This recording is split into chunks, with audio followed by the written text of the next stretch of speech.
नमस्कार, राम राम। मैं आप सभी का आपके अपने YouTube चैनल पर हार्दिक स्वागत और अभिनंदन करता हूं। दोस्तों, तकदीर बदल जाती है, तकदीर बदल जाती है जब इरादे हो मजबूत, जब इरादे हो मजबूत, वरना जिंदगी बीत जाती है, वरना जिंदगी बीत जाती है। किस्मत को दोस्त देते देते, किस्मत को दोस्त देते देते। जी हाँ दोस्तों, फिर से मैं आप सभी का आपके अपने YouTube चैनल पर हार्दिक स्वागत और अभिनंदन करता हूँ। दोस्तों, हमारी चर्चा जारी थी राजस्थान की कला और संस्कृति के ऊपर, और राजस्थान की कला एवं संस्कृति के ऊपर हमारा जो राजस्थान की कला संस्कृति का जो सबसे बड़ा टॉपिक है, जिसका नाम है राजस्थान संप्रदाय, जिसके अंदर हम बात कर रहे थे, जिसको हमने 3 भागों के अंदर बांटा: सगुण भक्ति परंपरा, निर्गुण भक्ति परंपरा और मिश्रित भक्ति परंपरा। सगुण भक्ति परंपरा वह भक्ति परंपरा जिसके अंदर भगवान का कोई निश्चित आकार होता है, भगवान के भजन कीर्तन किए जाते हैं, भगवान की मूर्ति की पूजा की जाती है। उसके विपरीत बात करें कि निर्गुण भक्ति परंपरा वह भक्ति परंपरा जिसके अंदर भगवान की मूर्ति की पूजा नहीं की जाती है, भगवान के भजन कीर्तन नहीं किए जाते हैं, यानी भगवान के मूर्ति की पूजा नहीं की जाती है। और मिश्रित भक्ति परंपरा वह भक्ति परंपरा जिसके अंदर भगवान की पूजा भी की जाती है और मूर्ति की भी पूजा की जाती है। और कोई संत ऐसे होते हैं जो मूर्ति की भी पूजा नहीं करते, कोई संत मूर्ति की भी पूजा करते हैं, कोई भगवान को मानते हैं, कोई नहीं मानते। मतलब सगुण एवं निर्गुण दोनों का मिश्रित क्या है? मिश्रित भक्ति परंपरा है। मिश्रित भक्ति परंपरा के अंदर हम बात करें तो संत माव जी, शरणदास जी, ऐसे जो राजस्थान के जो प्रमुख संत है वो इसके अंदर आएंगे। और निर्गुण भक्ति परंपरा के अंदर रैदास जी है, रैदास जी, जाम्बो जी, जसनाथ जी, धन्ना जी, पीपा जी, जो राजस्थान के प्रमुख संत है वो इसके अंदर आएंगे। और चगुण भक्ति परंपरा के अंदर जो राजस्थान के रामनंदी संप्रदाय है, निम्बारक संप्रदाय है, जो राजस्थान की संत शिरोमणि मीराबाई है, कर्माबाई है और गौरीबाई है, जो राजस्थान की जो प्रमुख संत है वो इसके अंदर आती है। तो हमारी चर्चा जारी थी राजस्थान की जो सगुण भक्ति परंपरा के ऊपर हमारी चर्चा जारी थी। और सगुण भक्ति परंपरा के अंदर हम बात कर रहे थे संत शिरोमणि मीराबाई के बारे में। संत शिरोमणि मीराबाई के बारे में हमने बात की कि संत शिरोमणि मीराबाई का जन्म 1798 ईस्वी में कुड़की गांव पाली के अंदर हुआ था। पिताजी का नाम रतन सिंह। उससे आगे में बात की थी माता का नाम वीर कंवरी। उसके आगे में बात की थी इसका लालन पालन इसके दादाजी के यहाँ मेड़ता हुआ था, राव दूधा के यहाँ। उससे आगे मैंने बात की थी कि किस प्रकार इसका विवाह राणा सांगा के पुत्र भोजराज के साथ हुआ था। उससे आगे बात की कि इसके जो आरंभिक गुरु संपाजी, उसके बाद आए जो धार्मिक गुरु रैदास जी, उसके बाद में जो आध्यात्मिक गुरु रैदास जी और धार्मिक गुरु आए गजाधर। उससे आगे हमने बात की कि मीरा के बचपन का नाम पेमल, कस्तूरबा या जैन था। हमने 3 देखा था। और उसके अंदर हम प्रमुख बात की थी, अगर तीनों ऑप्शन में देखने को मिले और जिसके अंदर पेमल देखने को मिले तो हमें सर्वप्रथम पेमल को महत्व देना पड़ेगा। उससे आगे मैंने बात की कि संत शिरोमणि मीराबाई के पति भोजराज की मृत्यु किस प्रकार हुई। कोई कहता है खानवा के युद्ध में होती है, कोई कहते हैं खातौली के युद्ध में हुई है। तो गोपीनाथ शर्मा के अनुसार कहाँ हुई? खानवा के युद्ध में हुई, लेकिन अधिकांश मानते हैं किसके अंदर हुई? खातौली के युद्ध में हुई, इब्राहिम लोधी के विरुद्ध हुई। उससे आगे हमने बात की कि मीराबाई ने दासी संप्रदाय चलाया। मीराबाई ने जो अंतिम समय बिताया था वो रणछोड़ राय मंदिर, जो कहाँ पर पड़ता है? जो द्वारिका गुजरात के अंदर पड़ता है। उस मूर्ति के अंदर मीराबाई समाहित हो गई या विलीन हो गई उस मूर्ति के। उससे आगे बात की मीराबाई की कुछ रचना है जिसके कृष्णा कृष्णी, सत्य भामासार और रूषणों और भी महत्वपूर्ण रचना है, उसके बारे में मैंने बात की। उससे आगे बात की कि मीराबाई के पद हरियावली या पदावली कहलाते हैं। उससे आगे मीराबाई से संबंधित मंदिरों के बारे में बात करी। चित्तौड़ के अंदर बना हुआ है, चित्तौड़ के अंदर मीरा महोत्सव लगता है, श्राद्ध पूर्णिमा को लगता है। उससे आगे बात की कि मेड़ता में भी मीरा का मंदिर बना है। उससे आगे मीरा को हमने कंप्लीट कर लिया था। और मीरा से आगे हमारी चर्चा जारी थी उसका नाम है मीरा से आगे हमारी चर्चा जारी थी उस संत वो संत हमारे बस से है जिसका नाम है कर्माबाई और गौरीबाई, जो महत्वपूर्ण संत है कर्माबाई। और ये जो राजस्थान की महत्वपूर्ण संत है, इसके बारे में चर्चा जारी थी। अधिकांश ज्यादा जानकारी नहीं मिलती, हमें कुछ थोड़ी जानकारी देखने को मिलती है, तो उसके ऊपर हम बात करते हैं। तो संत शिरोमणि मीराबाई के बारे में मैंने बात की थी। मीराबाई से आगे हम बात करेंगे जिसका नाम है कर्माबाई। क्या है कर्माबाई? तो हमारी चर्चा किस पर जारी? कर्माबाई के ऊपर हम बात करेंगे कि कर्माबाई किस प्रकार भक्ति परंपरा के अंदर आई। कर्माबाई, पहले कर्माबाई के सामान्य परिचय के बारे में बात करता है। कर्माबाई सगुण भक्ति परंपरा, सगुण भक्ति परंपरा, भक्ति परंपरा।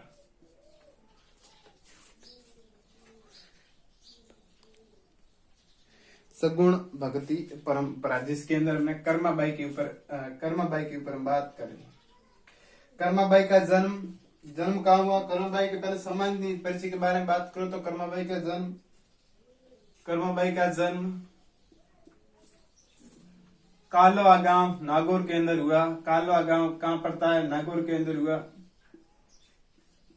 अंदर हुआ। और किसकी पूजा करती है? भगवान कृष्ण की पूजा करती है। भगवान कृष्ण की पूजा करती है। गोत्र कौन सा था? मतलब ढूंढी परिवार जाट में थी। ढूंढी परिवार जाति से कौन सी थी? जाट जाति थी कर्माबाई का बस कर्माबाई के बारे में जानकारी नहीं मिलती। ऐसा कहा जाता है कि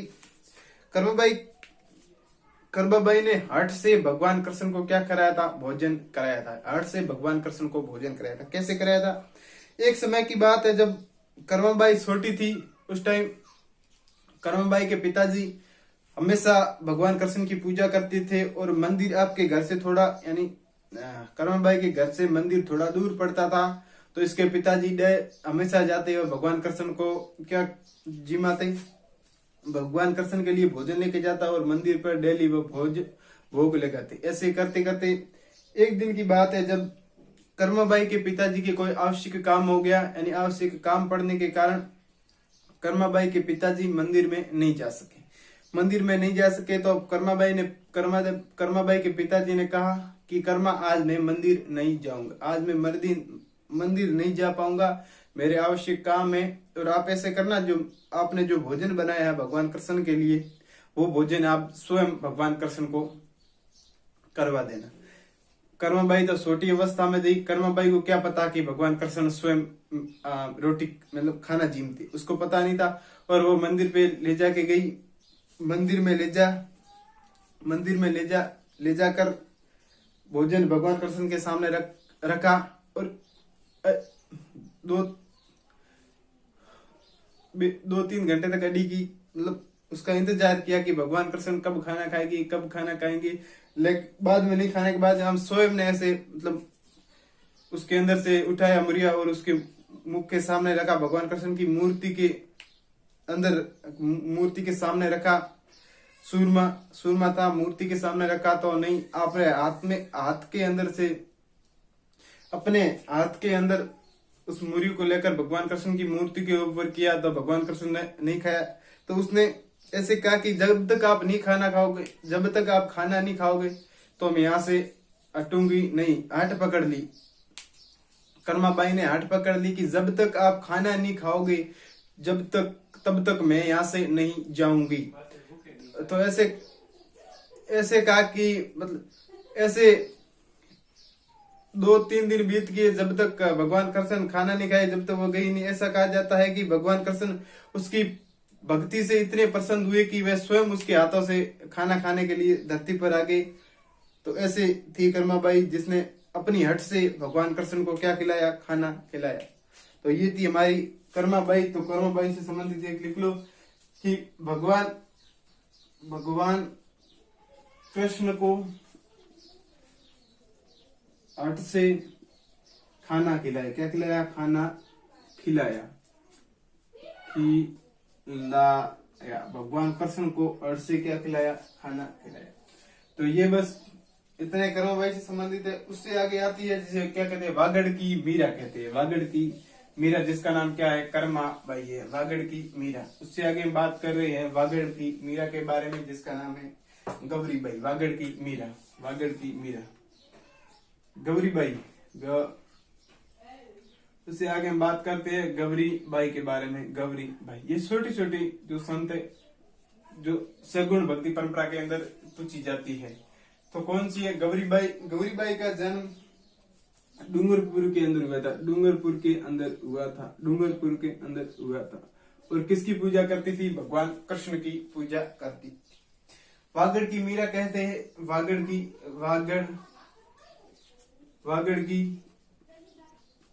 मीरा कहते हैं। वागड़ की मीरा कहते हैं। वागड़ कौन सा क्षेत्र कहलाता है?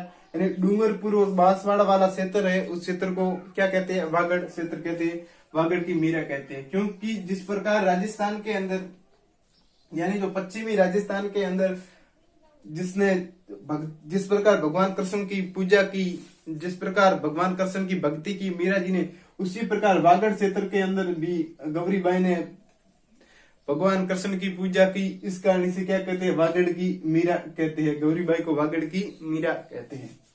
उससे आगे अंतिम समय कहाँ बिताया? काशी में बिताया।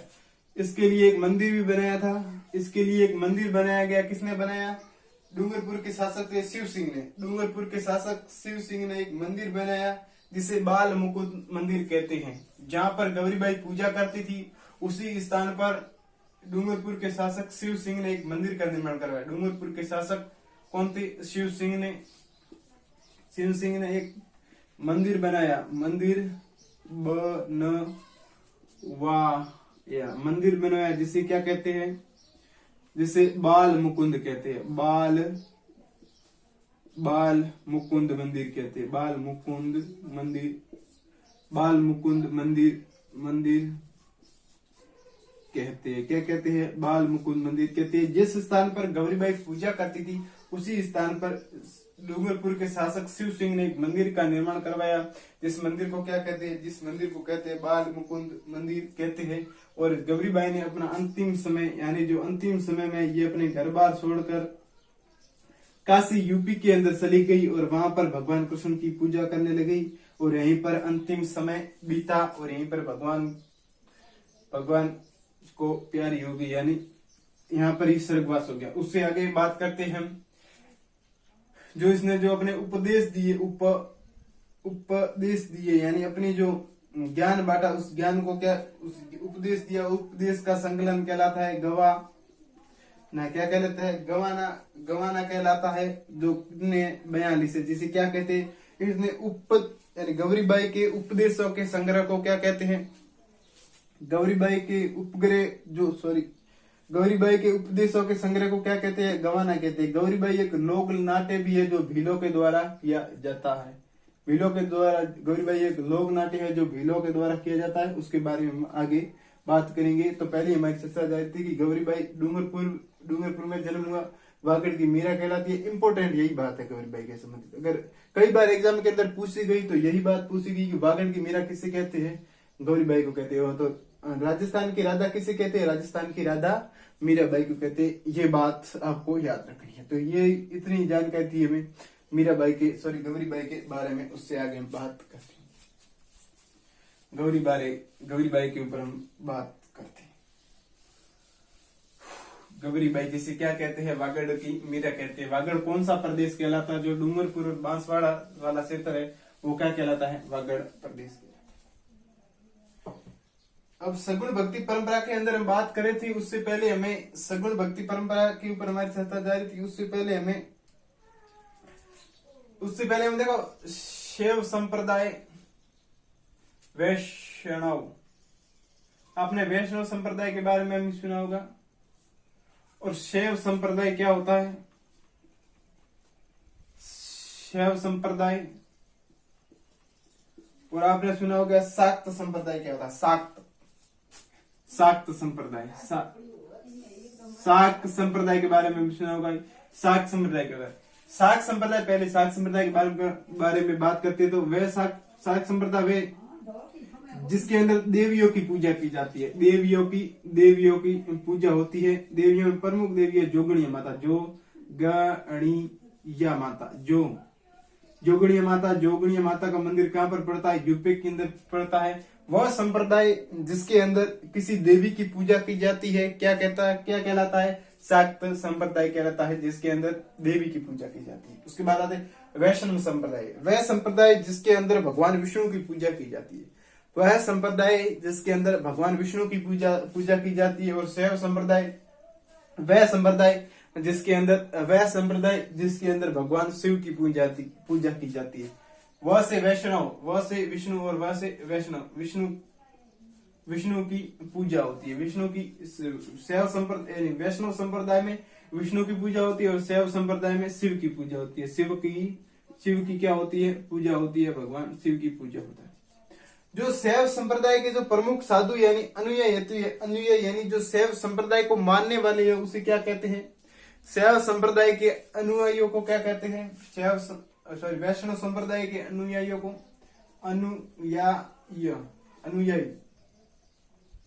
अनुयायी क्या कहलाते हैं? और इसके भी शैव संप्रदाय के अनुयायी क्या कहलाते हैं?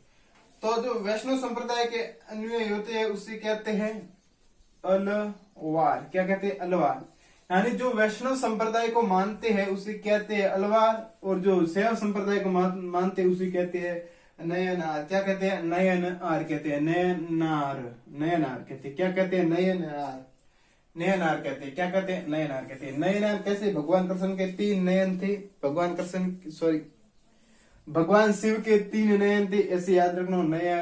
नयनार भगवान शिव के 3 नयन थे, ऐसे याद रखना, कनेक्ट कर लो तो आपको कई बार पूछा गया है एग्जाम के अंदर। जो शैव संप्रदाय को मानने वाले उसे क्या कहते हैं?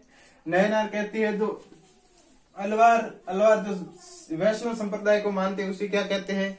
अलवार कहते हैं। उससे बाद जो इसके अंदर जो संप्रदाय आते हैं इसको देखो, पाशुपंथ संप्रदाय है, कपालिक संप्रदाय है और नाथ संप्रदाय है। जो शैव संप्रदाय के अंदर जो राजस्थान के संप्रदाय आते हैं उसके बारे में नाथ संप्रदाय, पाशुपत संप्रदाय, और एक आता है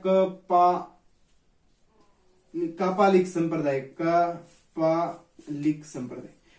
नाथ संप्रदाय के जो राजस्थान के अंदर जो प्रमुख संप्रदाय है वो कौन कौन से है? शैव संप्रदाय के जो राजस्थान के अंदर प्रमुख संप्रदाय है वह कौन कौन से है? नाथ संप्रदाय, पाशुपत संप्रदाय और कपालिक संप्रदाय। इस 3 संप्रदायों को हम नाथ संप्रदाय के अंदर पढ़ेंगे। उसके आगे जो वैष्णव संप्रदाय के अंदर राजस्थान के अंदर आते हैं उसके अंदर निम्बारकाचार्य, जो इन तीनों को छोड़ने के बाद जो आते हैं वो आते हैं वैष्णव संप्रदाय के अंदर जो आते हैं वो निम्बारकाचार्य, वल्लभाचार्य, रामानंदी संप्रदाय, गौड़ीय संप्रदाय। जो राजस्थान के जो प्रमुख संप्रदाय है ये संप्रदाय इसके अंदर आते हैं, जो पीसी संप्रदाय बसते। तो ये हमने जो राजस्थान की भक्ति परंपरा के अंदर जो सगुण भक्ति परंपरा के अंदर जो 3 भागों के अंदर विभाजित किया। वैष्णव संप्रदाय को हम अलग पढ़ेंगे, शैव संप्रदाय को हम अलग पढ़ेंगे, और शाक्तीय संप्रदाय जो राजस्थान के अंदर नहीं है, ये यूपी के अंदर है, जिसके अंदर किसी देवी की पूजा की जाती है, उसे क्या कहते हैं? शाक्त संप्रदाय की। तो हम बात करेंगे वैष्णव संप्रदाय के ऊपर। वैष्णव संप्रदाय के ऊपर और वैष्णव संप्रदाय के अंदर कौन कौन से संप्रदाय आते हैं उसके ऊपर हम बात करेंगे। तो सर्वप्रथम बात करेंगे वैष्णव संप्रदाय के ऊपर। वैष्णव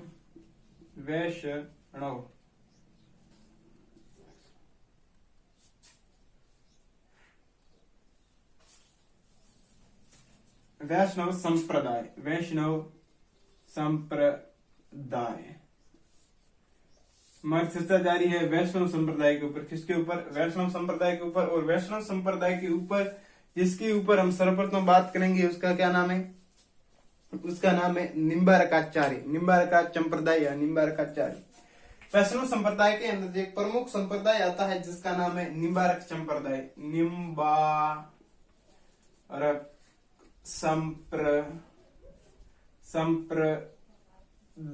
निम्बारक संप्रदाय। वैष्णव संप्रदाय के अंदर जो एक प्रमुख संप्रदाय आता है जिसका नाम है निम्बारक संप्रदाय।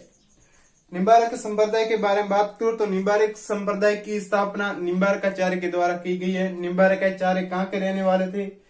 निम्बारकाचार्य रहने वाले थे मद्रास के रहने वाले थे। निम्बारकाचार्य कहाँ के रहने वाले थे? मद्रास के रहने वाले थे। निम्बारक संप्रदाय के जो यानी निम्बारकाचार्य के जो गुरु का नाम था, उस गुरु का नाम था नारद मुनि। क्या था? नारद मुनि था। और निम्बारकाचार्य के ग्रंथ का नाम था द्वैतवाद। और निम्बारक जो संप्रदाय के अंदर जिस सिद्धांत को महत्व दिया जाता है, उस सिद्धांत का नाम है भेदा भेद। क्या होता है? भेदा भेद। और निम्बारक जो निम्बारकाचार्य है, निम्बारकाचार्य को क्या कहते हैं? ज्ञान मार्गीय संत। ज्ञान मार्गीय संत कहते हैं। इस संप्रदाय की जो प्रधान पीठ है सलेमाबाद अजमेर के अंदर है। सलेमाबाद अजमेर के अंदर है। इस संप्रदाय की इस प्रधान पीठ की स्थापना किसने की? परशुराम ने की। जो परशुराम जी कहाँ के रहने वाले थे? ठीकरिया गांव सीकर के रहने वाले थे। ठीकरिया गांव सीकर के रहने वाले थे, जिसका क्या नाम है? परशुराम। और परशुराम जी ने इस संप्रदाय की जो प्रधान पीठ है, जिसका क्या नाम है? सलेमाबाद है। और सलेमाबाद कहाँ पर पड़ता है?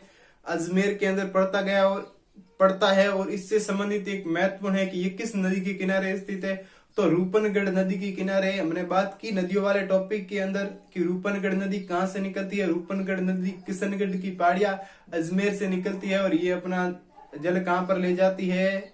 सांबर झील के अंदर ले जाती है। तो रूपनगढ़ नदी के किनारे एक संप्रदाय की प्रधान पीठ है, जिसका नाम है सलेमाबाद। उससे आगे इस संप्रदाय के उपनाम भी है। एक तो नाम है हंस संप्रदाय, जो कई बार एग्जाम के अंदर पूछा गया। हंस संप्रदाय, ज्ञान मार्गीय संप्रदाय। इसके अंदर भगवान राधा कृष्ण की पूजा की जाती है। इस कारण ये राधा कृष्ण संप्रदाय भी कहा जाता है। इस संप्रदाय के अंदर जो सर्वाधिक भक्ति यानी कह सकते हैं, इसके अंदर जो भक्ति की जाती है, भगवान राधा कृष्ण की मूर्ति की पूजा की जाती है या भक्ति की जाती है। इस कारण इसे राधा कृष्ण संप्रदाय भी कहते हैं। जो उपनाम होते हैं वो कई बार एग्जाम के अंदर आते हैं और कई बार पूछे भी गए। तो पहले इस संप्रदाय के सामान्य परिचय के बारे में बात करो। तो इस संप्रदाय के सामान्य परिचय के बारे में बात करो तो इस संप्रदाय की स्थापना किसने की? निम्बारकाचार्य ने की।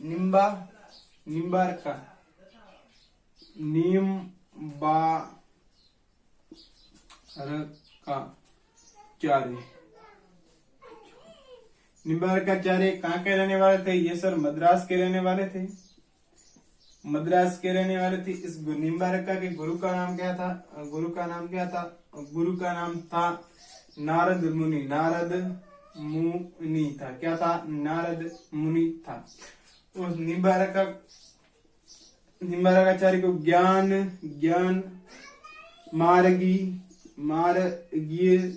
मार्गी संत कहते हैं। यानी जो ज्ञान की मार्ग पर चलने वाले संत को क्या कहते हैं? ज्ञान मार्गीय संत कहते हैं। जो निम्बारकाचार्य ने इस ग्रंथ की रचना की थी, यानी जो इस संप्रदाय के अंदर जिस ग्रंथ को सर्वाधिक महत्व दी जाती है, उस ग्रंथ का क्या नाम है? वेदांता परिज्ञान। कौन सा होता है? वेदांता परिजात। यानी इस संप्रदाय के अंदर जिस ग्रंथ को जो सर्वाधिक महत्व दिया जाता है, उस ग्रंथ का क्या नाम है? वेदांत परिजात। जो ये किस सिद्धांत के ऊपर चलता है? ये संप्रदाय किस सिद्धांत के ऊपर चलता है?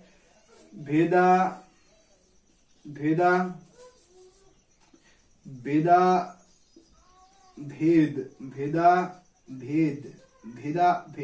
ये संप्रदाय भेदा भेद सिद्धांत के ऊपर चलता है। यानी सिद्धांत क्या है भाई? सिद्धांत के ऊपर चला।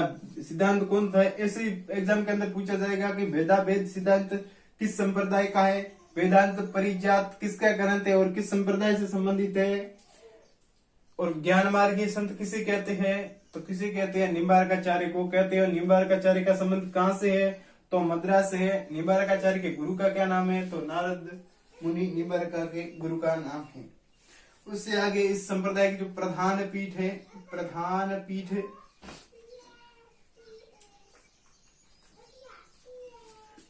कहाँ पर है? सलेमाबाद अजमेर के अंदर है। सलेमाबाद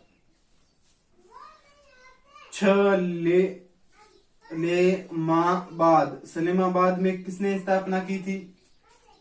सलेमाबाद कहाँ पर पड़ता है? अजमेर में पड़ता है, अजमेर के अंदर पड़ता है।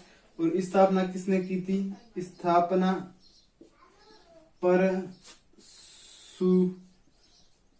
परशुराम कहाँ के रहने वाले? ठीकरिया गांव, ठीकरिया गांव सीकर के अंदर पड़ता है। ठीकरिया गांव सीकर के अंदर पड़ता है। तो ठीकरिया गांव के रहने वाले परशुराम जी निम्बारकाचार्य की क्या थी? शिष्य। तो इसके कहने पर, निम्बारकाचार्य के कहने पर परशुराम जी ने सलेमाबाद अजमेर में अपने संप्रदाय की स्थापना की, जिसका क्या नाम है? निम्बारका संप्रदाय। और कहां पर की? अजमेर के अंदर की। उससे आगे बात करते हैं, जो ये किस रूपनगढ़ नदी के किनारे है? रूपनगढ़ नदी के किनारे, रूपनगढ़ नदी के किनारे है, किनारे है, जो कई बार पूछा गया। रूपनगढ़ नदी किशनगढ़ की पहाड़ियां से निकलती है। किशनगढ़ की पहाड़ियां कहाँ पर पड़ती है? अजमेर में पड़ती है। और सांबर झील में जल ले जाती है। सांबर झील के अंदर कौन कौन सी नदियां आती है आएगी, ये तो बात कर ले। सांबर झील के अंदर है खारी, मेंथा, रूपनगढ़, रूपनगढ़ और खंडेला, ये आती है। उसके बाद में नलियासर का नाला, जपोक का नाला, साकंबरी नाला, देवयानी नाला, ये जो प्रमुख नाले इस सांबर झील के अंदर आते हैं। और सांबर झील कहाँ पर है? जयपुर के अंदर है। उससे आगे बात करते हैं संप्रदाय के जो उपनाम है। इस संप्रदाय को किन किन नामों से जाना जाता है? इस संप्रदाय को किन किन नामों से जाना जाता है? तो उपनाम बात करें, उपनाम के ऊपर बात करें।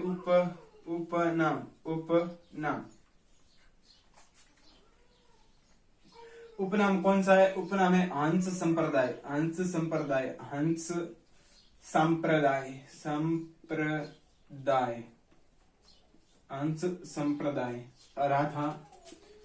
राधा कृष्ण संप्रदाय, कृष्ण राधा नहीं, राधा कृष्ण संप्रदाय, राधा कृष्ण संप्रदाय कहते हैं। ज्ञान मार्गी संप्रदाय कहते हैं। ज्ञान दिक संप्रदाय क्या कहते हैं? ज्ञान दिक संप्रदाय।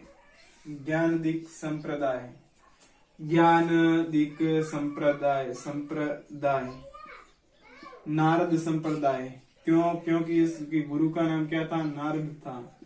नारद संप्रदाय कहते हैं। क्या कहते हैं सर? नारद संप्रदाय। उसके बाद में ज्ञानार्जन संप्रदाय, ज्ञानार्जन संप्रदाय भी कहते हैं। संप्रदाय कहते हैं, ज्ञानार्जन संप्रदाय भी कहते हैं। तो ये इस संप्रदाय की क्या है? उपनाम है। तो उपनाम तो आपको याद रखने ही रखने, क्योंकि कई बार एग्जाम के अंदर पूछा गया है। हंस संप्रदाय, राधा कृष्ण संप्रदाय, ज्ञानदिक संप्रदाय, नारद संप्रदाय, ज्ञानार्जन संप्रदाय क्या कहते हैं? ये संप्रदाय के उपनाम है। अब इस संप्रदाय की विशेषता के ऊपर बात करते हैं। इस संप्रदाय के ऊपर विशेष क्या है? क्यों ये संप्रदाय इतना प्रसिद्ध है? और इस संप्रदाय के अंदर खास क्या है? क्योंकि संप्रदाय से अगर प्रश्न पूछे जाते हैं तो पहले तो इस संप्रदाय की प्रधान पीठ कहाँ पर है? प्रधान पीठ कौन इसकी? यानी अधिकतर संप्रदाय जिसने उसकी स्थापना की है उसके नाम पर, जैसे निम्बारका संप्रदाय की स्थापना किसने की? निम्बारकाचार्य ने की है लेकिन जिसके प्रधान पीठ की स्थापना किसने की? प्रधान पीठ की स्थापना परशुराम ने की। और उसके बाद में रामानंदी संप्रदाय की स्थापना किसने की? संत रामानंद ने की। उसके बाद में वल्लभ संप्रदाय स्थापना किसने की? वल्लभाचार्य ने की। वल्लभाचार्य ने की। ऐसे मतलब याद हो जाता है, लेकिन प्रधान पीठ हमको याद करनी पड़ेगी। उसके बाद में उपनाम के बाद विशेष इस 3 टॉपिक से, इन 3 जगह से ही संप्रदायों से प्रश्न पूछे जाने की संभावना ज्यादा है। तो विशेष के ऊपर क्या है? मतलब उस विशेष जो इस संप्रदाय का मतलब किसकी पूजा की जाती है, साधु कैसे है, साधु क्या रखते हैं क्या नहीं अपने पास रखते हैं, ये विशेष है। राधा कृष्ण की पूजा की जाती है और राधा कृष्ण की पूजा की जाती है। राधा कृष्ण कृष्ण की क्या होती है? पूजा की जाती है। राधा कृष्ण की पूजा की जाती है। अनुयायी नियमाव्रत साधु कहलाते हैं। अनुयायी क्या कहलाते हैं?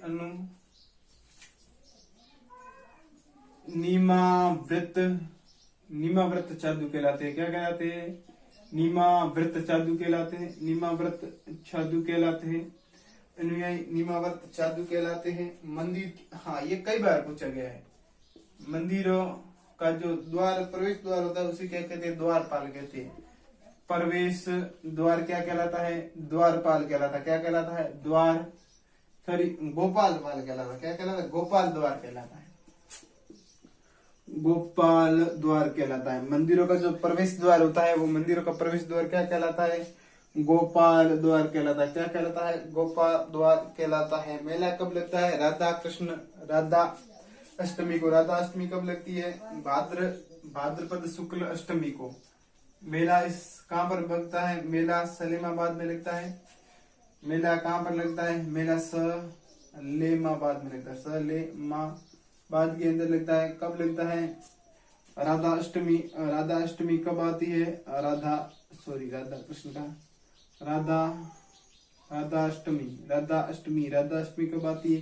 भाद्रपद शुक्ल अष्टमी को आती है। भाद्रपद शुक्ल अष्टमी को आती है। भाद्रपद शुक्ल अष्टमी को कौन सी आती है? राधा कृष्ण आती है। राधा कृष्ण आती है। और इस संप्रदाय की जो अन्य पीठ है, अन्य पीठ कहाँ पर है? जयपुर के अंदर भी हमने देखने को मिलती है। जयपुर के अंदर कहाँ पर देखने को मिलती है? जयपुर के अंदर इस संप्रदाय की अन्य पीठ है। अब इस संप्रदाय की जो सबसे बड़ी भारत के अंदर पीठ है, भारत के अंदर सबसे बड़ी पीठ है, सबसे बड़ी पीठ जो भारत के अंदर है ना, भारत के अंदर है, वो कहाँ पर है? वो वृंदावन यूपी में है। वृंदावन यूपी में है। इस संप्रदाय की सबसे बड़ी पीठ कहाँ पर है? वृंदावन के अंदर है। और एक इम्पोर्टेंट बात है कि सलीमाबाद अजमेर में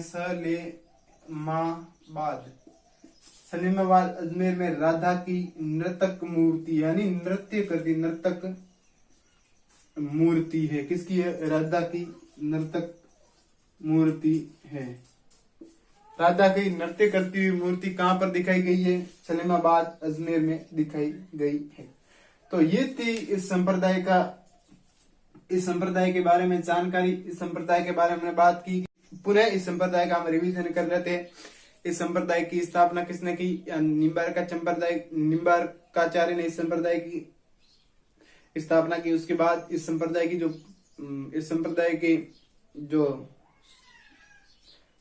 की प्रधान पीठ सलीमाबाद अजमेर में है। इस संप्रदाय का सिद्धांत कौन था? द्वैत्व, भेदाभेद। उसके बाद प्रधान जो ग्रंथ कौन सा है? निम्बार्काचार्य का वेदांत परिजात।